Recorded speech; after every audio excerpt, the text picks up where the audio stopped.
You did, okay. All right. Did we lose half the group? That's Maryland. Here they come back. That's fine. All right, good job, guys. Sorry, June, we lost you. That's okay. Yeah, all right. Well, we did pretty well. That's awesome.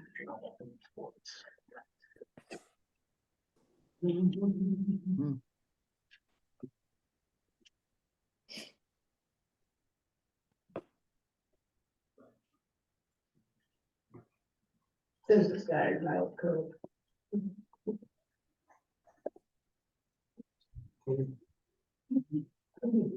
I have to unmute myself. Hold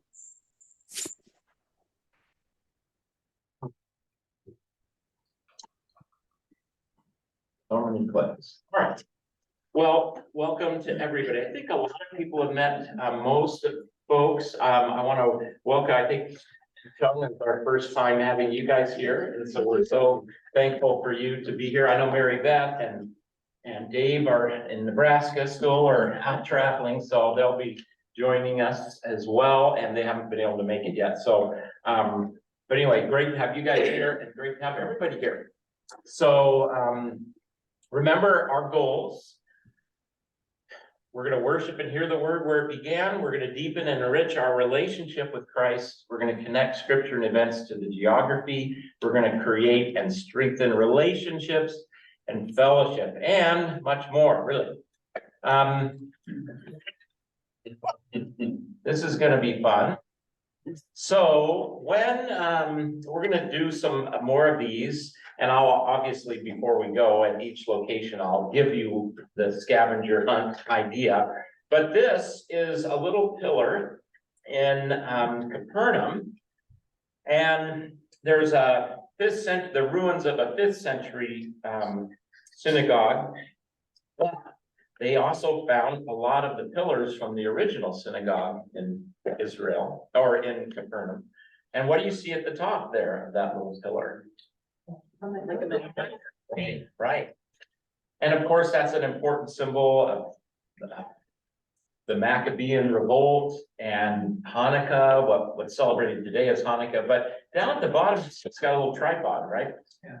Well, this is a fun little factoid that a lot of people don't know what the menorah looked like in the temple in Jerusalem, because it was taken away when the Babylonians when the Romans destroyed the temple, the second temple. And a lot of people think it had a tripod because of just this spot here at Capernaum. But I'm going to have a lot of fun little scavenger hunts. I know our youth will enjoy that as well for each site. And I hopefully have enough pictures of each of them. So that's fun. So day 3 is actually day 5 of our travel. I hope you got everybody getting emails from me, the group emails. Anybody not getting this? Okay, great. We're on day 3, Sea of Galilee. We're going to the Jesus boat and Bethsaida. I'm not going to spend much time with Bethsaida, but then also Magdala. So that's what's a part of our day 3. Now, I can let you know that from doing this a number of times, we used to go at the beginning to Caesarea Philippi, which is all the way up north, just about to the border, because that was an important site where Jesus was headed to when he asked the disciples that we've just been hearing in our lectionary, who do you say that I am? It's just a long way up there, and you lose a lot of time around the Sea of Galilee to do that. So I made a decision that we're going to take our time in the Sea of Galilee. You'll perhaps remember this if you watch this recording before we go as well, that the first part of the trip is Sea of Galilee, Jesus's ministry, and then when we go down into Jerusalem, it gets not hectic, but energy, a lot more things to see in much shorter time, this type of thing. So we're going to spend, I really feel like it's important to spend time up north in the Sea of Galilee. This, of course, is the beautiful farming around the Sea of Galilee. Sea of Galilee is the lowest freshwater lake in the world. And this was from our last trip where you will be on a boat ride where you get to go out in the Sea of Galilee like the disciples did. And we had some great pictures that we got to take. Turned out to be good weather. This is a wonderful mosaic that's in Magdala, and we'll talk about that towards the end of our time today. And this is, of course, when you think about the Sea of Galilee, what do you think about? You think about the story we again just heard in our gospel reading a few weeks ago, where Peter sees Jesus walking on the water and says, you know, bid me to come out to you, and Peter does and sinks, and Jesus takes hold of him. This is a beautiful mosaic that you'll see in Magdala. So that's what happens, of course. I wonder what happened to my picture here, but that's okay that we don't have a picture. So we're going to look at Mark 4, not the story of Jesus rescuing Peter, but the stilling of the storm. So we'll do a little bit of work with that ahead of time, again, to front load your noggin here with as much information so that when you're there, more of it, the experience can sink in. So let's do this. Come over here and, oh, thank you, there it is.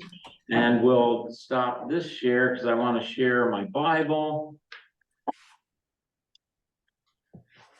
Okay, so you can see right here, I'm reading from the New Revised Standard Version. If you've got your Bibles and you want to open it up, that's fantastic. I also brought a few more notebooks.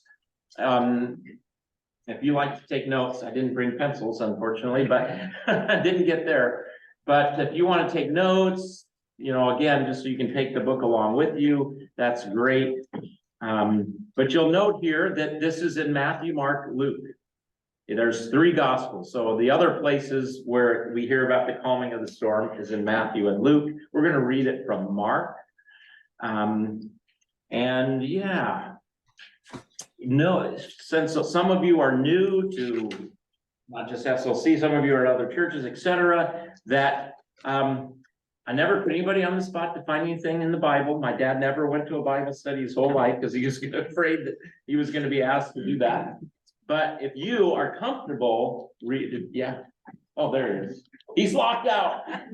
If you are comfortable reading scripture, certainly I'm going to ask for volunteers to do that.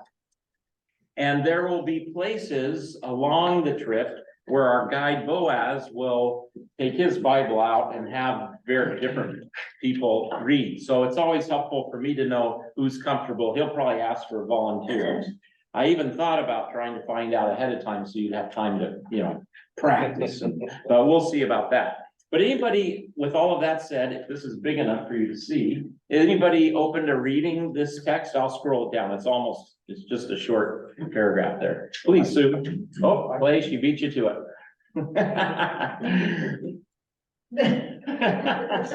On that day, when evening had come, he said to them, "Let us go across to the other side." And leaving the crowd behind, they took with him in the boat just as he was. Other boats were with him. A great windstorm arose and the waves beat into the boat, so that the boat was already being swamped. But he was in the stern, asleep on the cushion. And they woke him up and said to him, "Teacher, do you not care that we are perishing?" He woke up and rebuked the wind and said to the sea, "Peace, be still." Then the wind ceased and there was dead calm. He said to them, "Why are you afraid? Have you still no faith?" And they were filled with a great awe and said to one another, "Who then is this that even the wind and the sea obey him?" Really cool story. When you just heard that this time, some of you have heard it many times, maybe some the first time, but anything just jump out at you? If you're comfortable just sharing how hard it is to have faith, yes.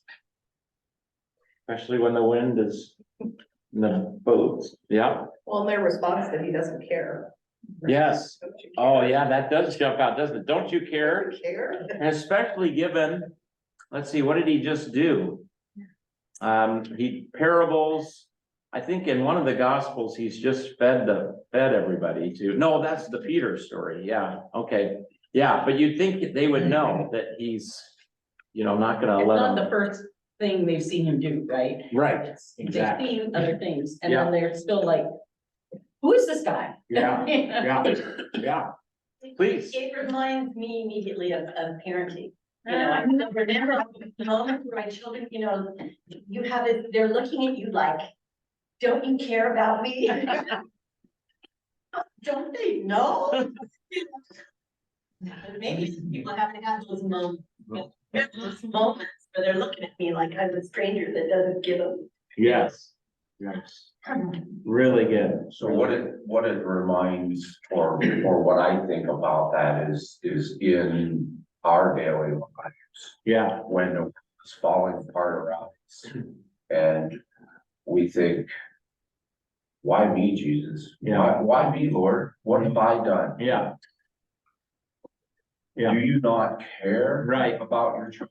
Yeah, yeah, yeah. So there's a lament there, isn't there? When we see all that's going on, either personally, globally. Very helpful, like, yeah, good. Others, like, just what comes to mind? What jumps out at you? He was sleeping, true. And what point being? It doesn't stop something, he doesn't care. Right. Absolutely. Well, or he's not worried. Yeah. Obviously. Big take on it was he's sleeping. He's just chilling out. He's not worried. It's a storm. He's not worried.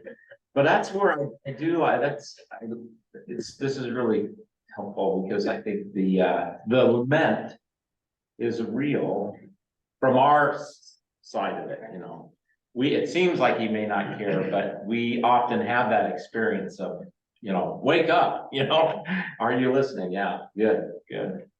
He's just appointed them too, as the disciples. Yes, okay, And he's and told them Mark, all, okay, this is what you're gonna do, right, and then he gets in a boat, falls asleep. right, right, yeah, he gets involved, falls asleep.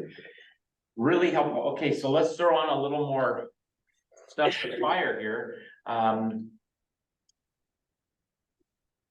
Let's go across to the other side.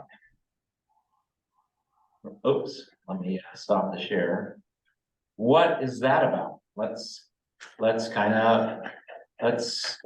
get that on board here.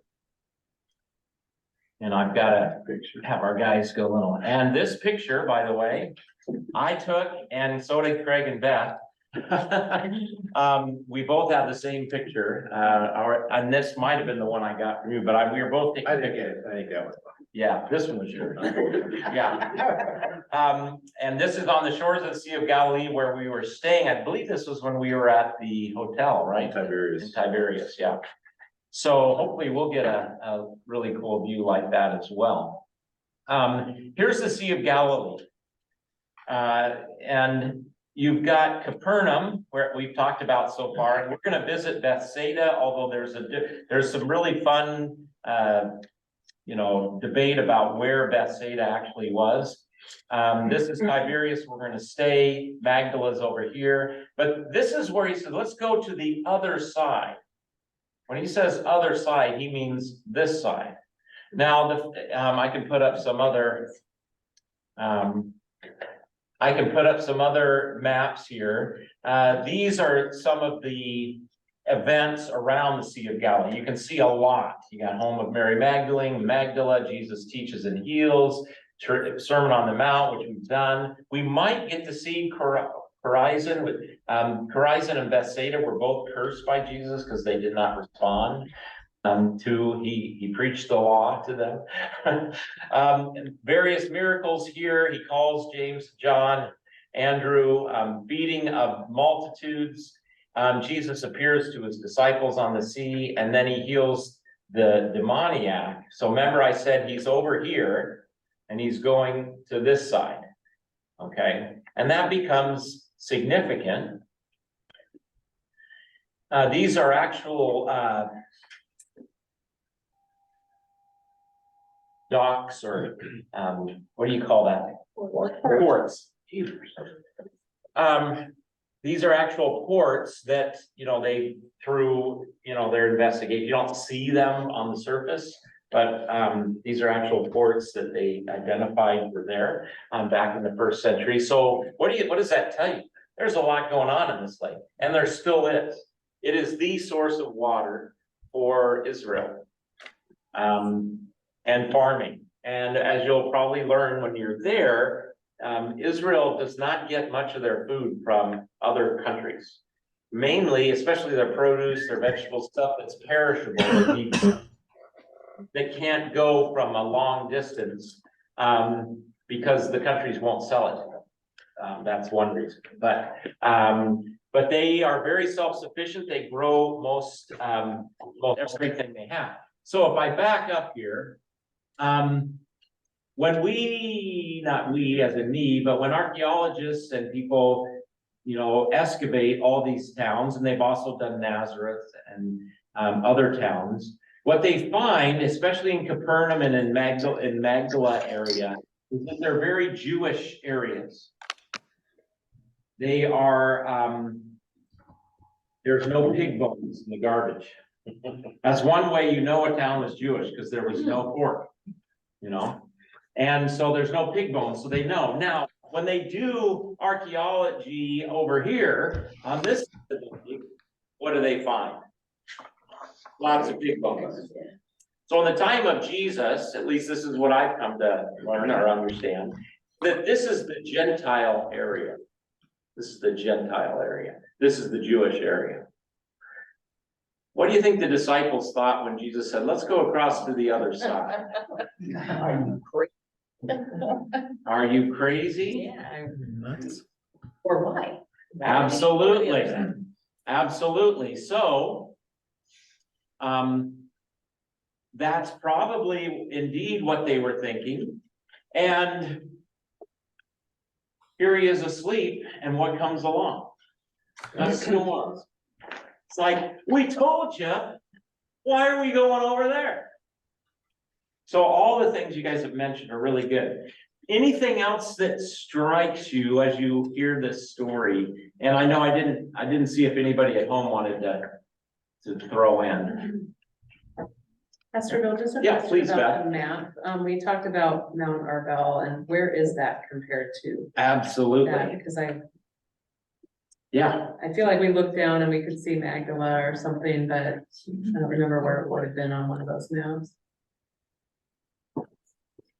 So Mount Arbell is, I believe, right in here, because you see this is the trade route here to come over, and Mount Arbell, as you look, is right here, and we will go to that the next day. We'll hike up there. Don't worry, it's not a mountain like our mountains. It's a hill, and you get this beautiful view of the whole lake. So that's where it is. And I'm quite confident in the geography of this map. Let's see. Arbella. So Oh, yeah. yeah, Okay. so Ryan here, and the maps are a little bit oriented different. Yeah. And I think in this picture, if I went back far enough of me, oh, I just cut it off. This is Mount Arbell going right up there. And so, yeah. Great question. Okay. You can see across the lake kind of barely, so, anybody been to Tahoe? It's kind of like Lake Tahoe in size. I think it might be a little smaller, but it's got a weird feel or interesting feel to it because it's so low.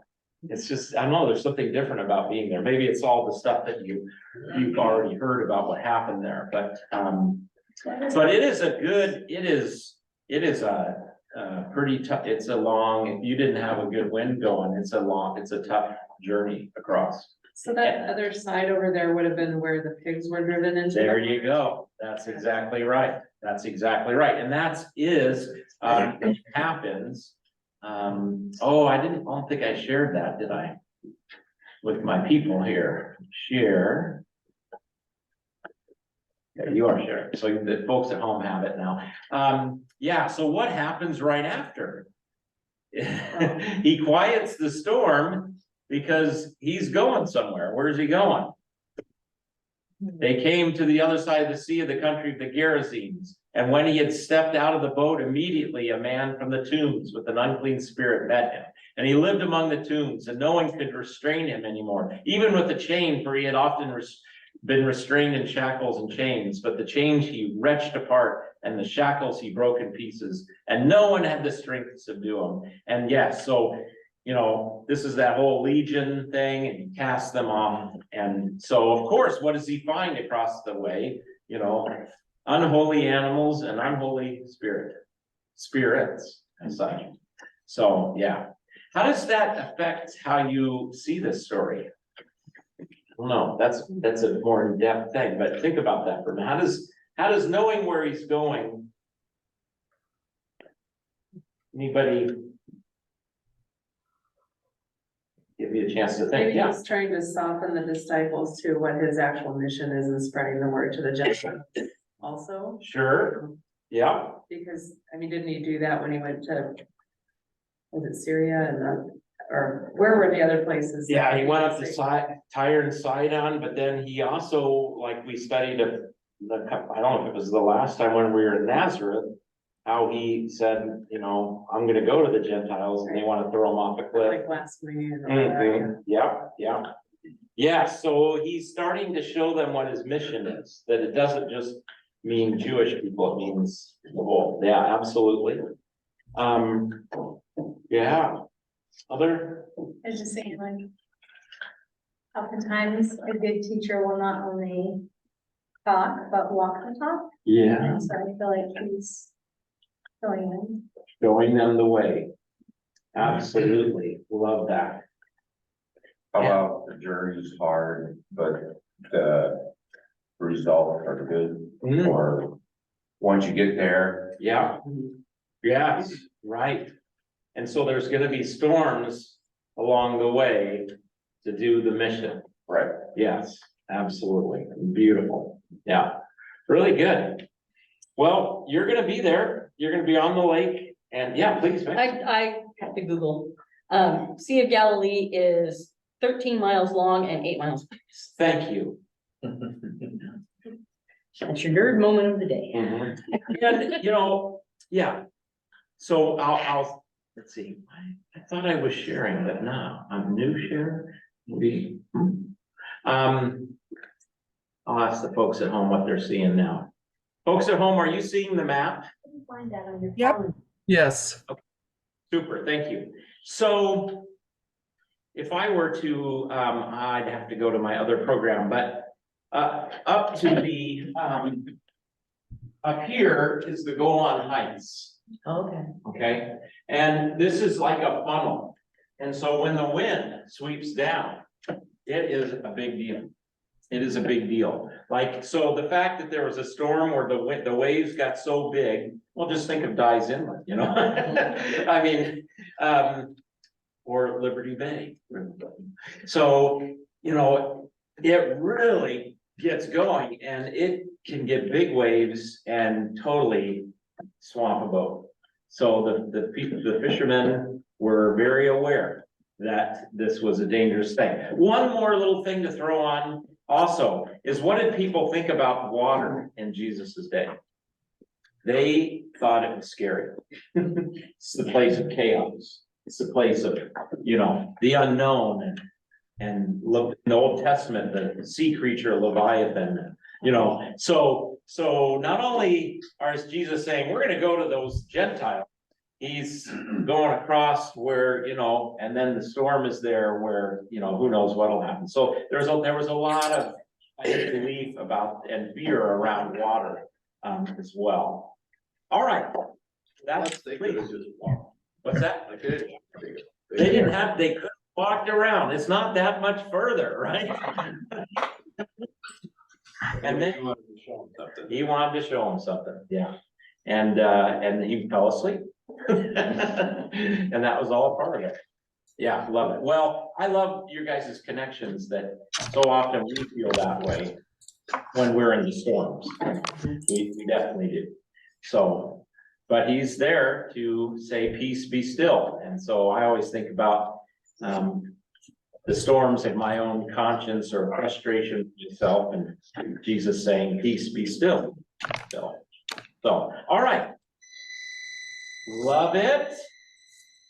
Let's see, I want to go back to my Bible program. So the next, well, actually, I don't. The next deal we're going to do is we're going to go on to the next spot that we're going to be. So let's keep going. So there's another great picture of the Sea of Galilee. At the, we're ending it. So, trying to, we got the background. There we go. So the next place we're gonna go after we go out on the boat, we're gonna get off the boat and we're gonna then walk to a really cool museum. And I'm gonna let you learn mostly about this boat there. It's a lot of fun. So I'm not gonna front load too much because there'll just be plenty there, but it's, you think about what's so big deal about seeing an old boat here. I can't remember the exact date, but I want to say it was like 20 years ago. The Sea of Galilee was way low. Like, because again, this is Israel's main source of water. And if like here, if there's a drought over many years, it just starts to go down and down. Well, it got so low that it uncovered the remnants of a fishing boat and that had sunk. And what is the thing that will get rid of wood and faster than anything? You got water, but you need oxygen. Well, it sunk into the mud and it had no oxygen. This boat is 100% confirmed to be first century. That's why they call it a Jesus boat. The Jesus boat. We, of course, have no idea. It's very, very doubtful. This was a boat that Jesus was actually in, but it does show you what a fishing boat in the first century looked like. And this is just the bottom of it. So it would have gone up much higher because this is the only part that was preserved. You're really almost just looking at the bottom. About 8 to 9 people could be in there and do the fishing.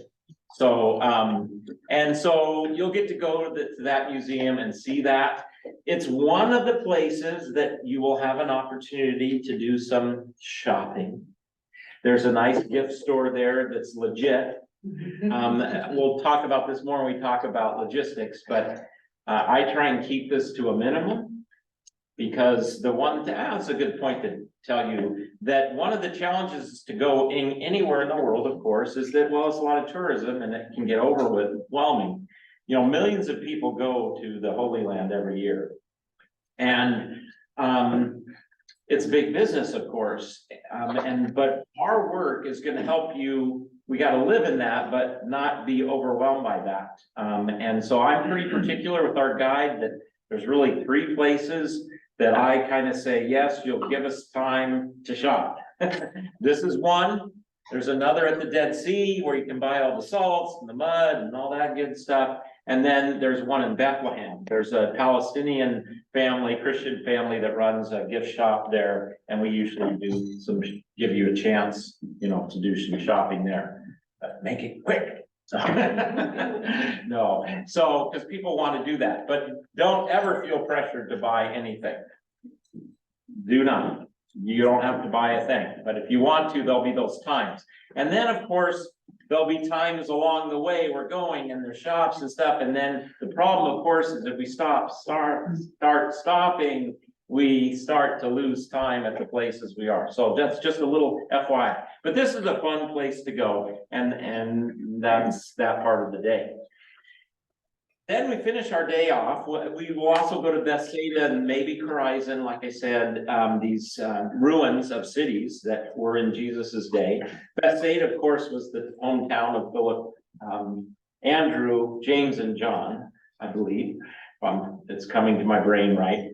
But I want to tell you about Magdala before we finish up today. So Magdala is where we're gonna finish the day of this day, and one thing, I've been, all of the tours I've been on, we go there. The first ones, we went there for like 45 minutes to an hour, and I pretty much reserve at least 2 hours for this place, because it's really special. It was, back, I believe in 2008, the Catholic Church was creating a, retreat center. And in the Holy Land, when you build anywhere, you gotta go down. You gotta hunt for all kinds of things, and it's really hard to get permission. The last day, this is the way the story goes. The last day, one of the last places they had to test before they build, they sunk the big stake down plank. And so they started to excavate and dig, and lo and behold, they find the town of Magdala that had been covered up. Well, it had been destroyed, and you're gonna get lots of history, read all the history you can, but if you think about the Babylonians destroyed Jerusalem back in the 500 BC, and then the Romans destroyed Jerusalem in 70 AD, so 30 years after Jesus. When the Romans came in 68, when Magdala was destroyed, they destroyed Magdala. It was a Jewish town, and the revolt was full blown, and this is a war, and they came in. In Magdala, we see that they took the pillars from the synagogue and they put them at the city gate to try and keep the Romans out. That's why, and they're like, why are they there and not? Well, that's why. But a landslide had happened then after 70 AD, buried the whole town until 2008, when, thanks to our Catholic brothers and sisters, we're making a retreat center, and they have unearthed the entire town of Magdala. You will get to see what they call mikvahs, which is the ritual bathing. Before you would go into the synagogue, you would go into the water and kind of cleanse yourself to bathe. A mikvah always had to have running, ideal mikvah had running water. So this is down, and then still in the mikvah, some of the water goes because the water table's there. So you see where the Jewish people did that. And the most exciting thing about this site is it's a synagogue. It's an actual first century synagogue. A lot of the places in the Holy Land, because of time in Jerusalem, when you walk the Via Dolorosa, you'll be like 20, 40 feet above where Jesus actually was. Although really excitingly, they've excavated down below, and we'll go down below and we will see some of the steps that our Lord walked across on his way to the cross. So you'll go down to that. But here in Magdala, this is the spot. Now, the Gospels tell us Jesus went to all the towns in Galilee preaching the good news. He was there. You can see where he walked into that synagogue, and you can see the bench seating around. You'll learn more about this Magdala stone. They found a stone. This is the replica now, because the other one's in the Jerusalem Museum, the actual one. But we'll talk about this and learn more about what's on the side of it and what it represents. It's still a bit of a mystery. I think it was a lectern of some kind, personally. I know it's low to the ground, but maybe they sat and read. I don't know. But in a synagogue, what we knew is that they had bench seating around, and then there were pillars.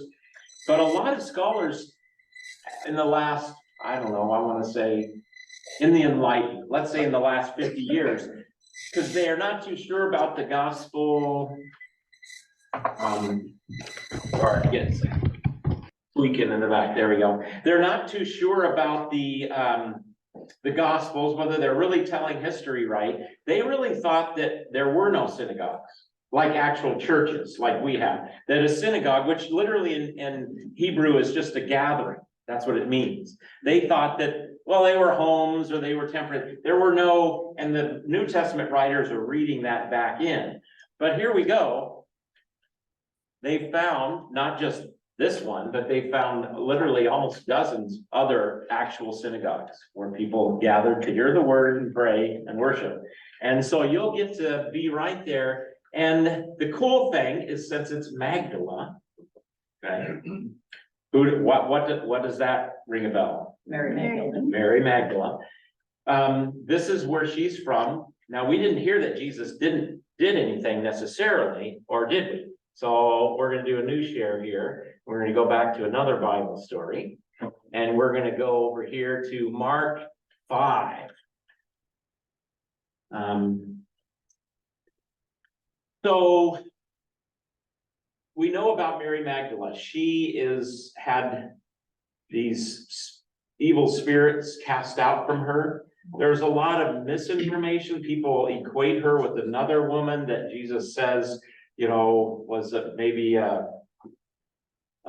prostitute or something like that. That is, I think it was Pope Gregory that made that equation, but the gospel writers don't do that. What we know about Mary Magdala is that she had these spirits, and The Chosen does a beautiful job if you're watching that series with Mary Magdala. Well, because it's Magdala and we know Mary, the Catholic Church has, I forget the order that's in charge of it, has built a retreat center in honor of all the women disciples. So all the women in the New Testament are celebrated in what you will see is the most amazing chapel. And then down below, well, I'll show you some pictures in a minute, but let's first get this story on in our heads. So, and Jesus had crossed again in the boat to the other side. Where was he? He was over in the Gentile area. Now he goes back. So where did he go back to? I don't know, but Magdala was one of the biggest, ports. We can even see today where they had live fishing wells where people would come and get fish right from there. And like I said last time, we're going to get to eat tilapia, St. Peter fish, and it's really good. So I think that restaurant's still going. So then one of the rulers of the synagogue, Jairus, my person's sick, and so he's got this little daughter that's sick, and Jesus, come help. And a great followed, and they thronged around him. And then look what happens. And a great crowd followed him and thronged about him. And there was a woman who had a discharge of blood for 12 years, and who had suffered much under many physicians, and had spent all she had, and was no better, but grew worse. She had heard the reports about Jesus, and came up behind him in the crowd and touched his garment. For she said, if I just touch even his garments, I will be made well. And immediately the flow of blood dried up, and she felt in her body that she was healed of her disease. And Jesus, perceiving in himself that power had gone out from him, immediately turned about in the crowd and said, who touched my garments? And his disciples said to him, you see the crowd pressing around you, and yet you say, who touched me? What's your deal, Jesus? Everybody's touching you. And he looked around to see who had done it. But the woman, knowing what had happened to her, came in fear and trembling. And this would be a big deal for a woman to approach a rabbi in this way. And fell down before him and told him the whole truth. That he said to her, daughter, so look at this beautiful term, daughter, your faith has made you well. Go in peace and be healed of your disease. Her faith in Jesus had made her well. Well, we don't know where that happened as such. But get back to my spot here. In this retreat center, and I'll show you some pictures now, there is a room down below. It's got a little altar because a lot of folks will have mass there or may have Holy Communion there. We are going to do a service of healing and anointing of oil there, but that is a first century road. So, it's cool to think maybe Jesus walked across there on his way at Magdala. And you can see in the background an amazing portrait, which pictures just do not do it justice, not at all, but you will get to see it. And it's just this amazing depiction. You see the woman, I like to think she probably grabbed onto it, but anyway, just touching his garment, and it's absolutely breathtaking. And so that'll be one of the worship places that we do that's underneath the But you're gonna have time just to mill around Magdala. It has just a beautiful feel. It's beautiful. We had some chance of actually staying there because now the retreat center is finished. And you can stay there on site, but Russ has still not gotten any progress there yet. So there's still a small chance, I think, but we're not far away from it, but we're gonna have plenty of time to just, you know, you're gonna see the remains of Magdala. We're gonna go to the retreat center, which is this beautiful chapel, and it's got these separate little small chapels, all with mosaic portraits of different happenings in Jesus's life. You have time to just go there and have quiet time. We'll go down below to this room. We'll have, like I say, a little worship service there, and then you'll have more time. My plan is just for you to just have, you know, like I say, some free time there. Of course, there is a little gift shop. Yeah. Another nerd moment. If any of you have ever read a book by Margaret George called Mary Called Magdalene, it is wonderful. I mean, and it's fiction, you know, but I think it's like The Chosen. It's very grounded fiction. You know? Right. And it does kind of talk about Mary being possessed and what she goes through and how Jesus heals her and all that stuff. It's a really, really great book. It's not that thick, so it's a big one, but it's fast to read. It's supposed to read. Cool. Mary Called Magdalene. And it's by Margaret George. Margaret George. The book, my dad has it right now, so I will try to bring it if anybody wants to borrow mine, but that would be a great novel to read. It's good stuff. Yeah, it's really powerful to be there. And I love that we've got a spot celebrating the women disciples. Yeah.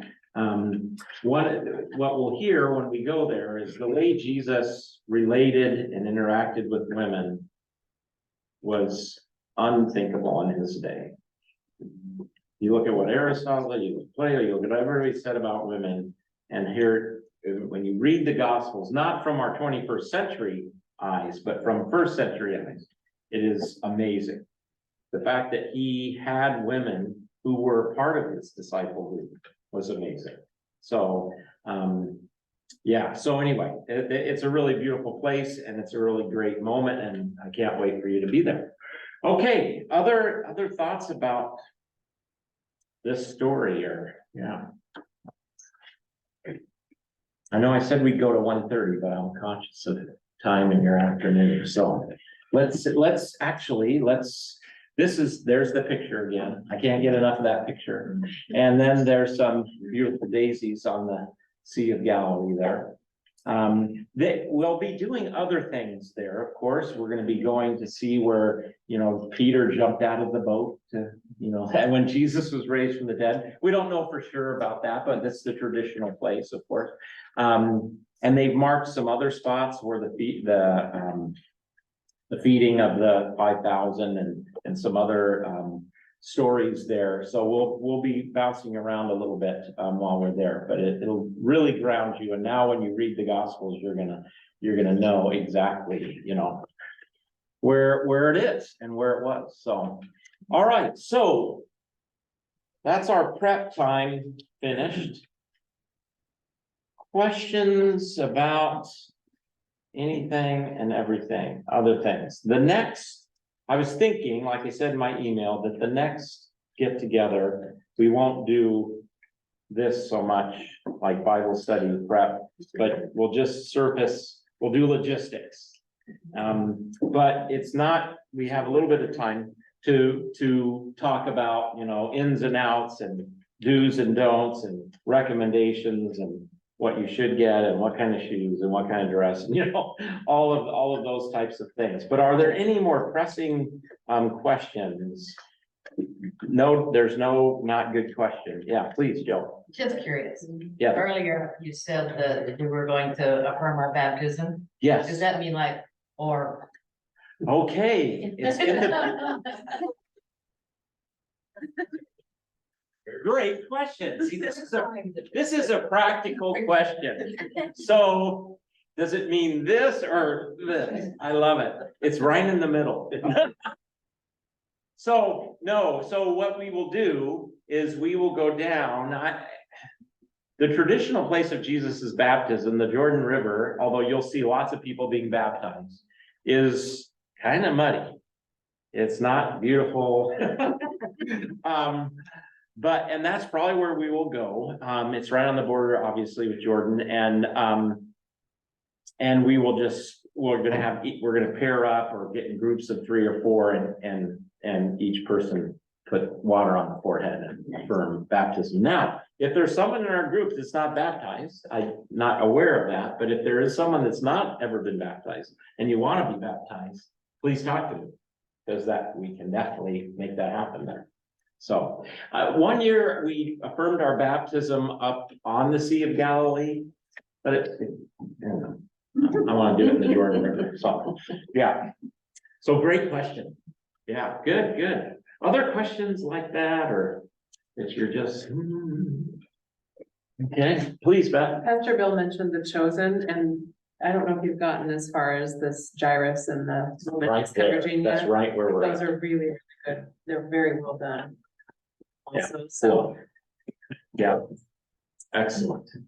having been to Israel before and then watching that and been to these places, I think Craig would agree, it's really Yeah, brought some, yeah. you Now I'm feel like excited to you're go right back there. and see it Yeah. again, yeah. Cool. Cool. And the next season, they should be out. this Season fall. 4 in the fall, yeah. Yeah. So it continues on. Yeah. And season 4, I don't think they get to the cross yet in season 4, right? No, I think There's 7 seasons. Yeah. 7 They seasons, have okay. 7 seasons planned, Yeah. but they film a season, then they show, then they film a season, because so the last season ended like late winter. Okay, yeah, cool. Yeah, so. Yeah. Chuck, were you gonna say something? Okay. Yes, it is. Yeah.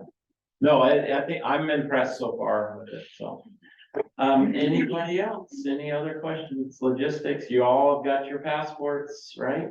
Get your passport, all that, good. All right, well, don't hesitate, let me know. If you have any questions, concerns, thoughts, and we'll go forth and, you do, please do, I've checked this out, you can get to the app, you take the app open. I know it's small, you can't see, but you just scroll up and you find the Israel, you press that and you'll see all of the resources right there. And they're actually in order.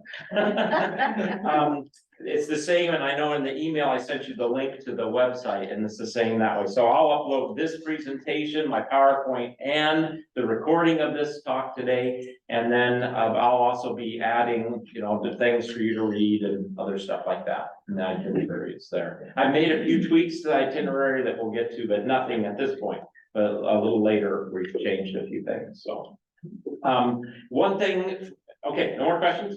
Just before we go, one thing to pray about, that we do want to spend some time talking about, in one of our upcoming sessions is obviously we are going into a land that is very divided. That there's a lot of conflict. We're not going into a situation where you need to feel unsafe. Millions of people go there every day. Russ has groups there all the time, and there's no problems. There's always risk in life for anything, but the risk is very small. Like I usually say a million times, I'm more worried to go over to Seattle than I am to go to Israel. So, but nonetheless, it is a world where there's huge conflict, as you all know. What part of our Sunday there, what we've done in all of my trips before is when we go, we work Bethlehem into Sunday, and then we go to the Christmas Lutheran Church. And which, if you didn't know, there is a small but very active and vibrant Lutheran Palestinian Christian community.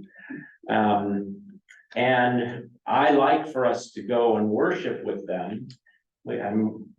we might bring an offering. I think when we were there before, it was confirmation Sunday, and we brought quilts for those being confirmed. And it was really special. The unfortunate part is you're always pressed for time, you know, and it's confirmation Sunday, so we couldn't really stay afterwards, because we want you to see the Church of the Nativity, the birthplace of Christ. We want you to see all of that. And also in Bethlehem is the best falafel there is. So you want to have time for that. You know, please be praying for our Lutheran Palestinian Christian brothers and sisters. They play a really interesting role between the Israelis, the Jewish community, and the Muslim Palestinian community. And they tend to get the same persecution, if you will, or treatment from the Israeli government. Don't hear that I'm like criticizing the Israeli government. It's their democracy and it's a mess, and pray for their government, because they've been really conflicted there as well. But the reason I say that is I hope we can still go worship there. We are a little bit bigger than the groups before, so it's not a huge church, and so I'm working on that. The one connection I have is the Lutheran pastor that's now one of the pastors in the Lutheran church in Jerusalem, very close to Bethlehem, is a person I confirmed from my home church in Lodi, Megan Johnson. And she married a Palestinian Lutheran man, and who's also a pastor, and so they are currently in Jerusalem.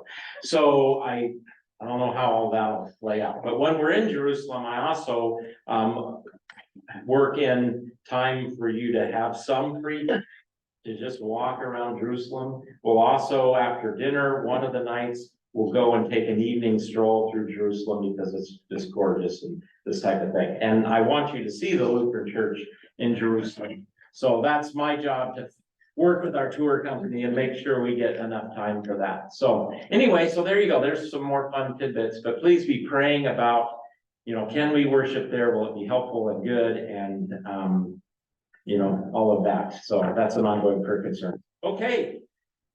Peace to you. Thank you. Great to have you guys here. Very excited. Every time I see you, the group together, I get more excited.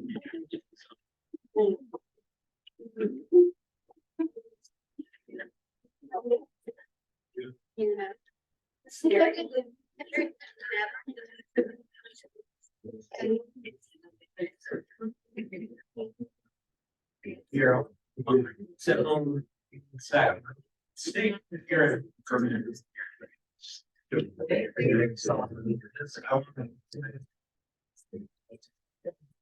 What she was saying.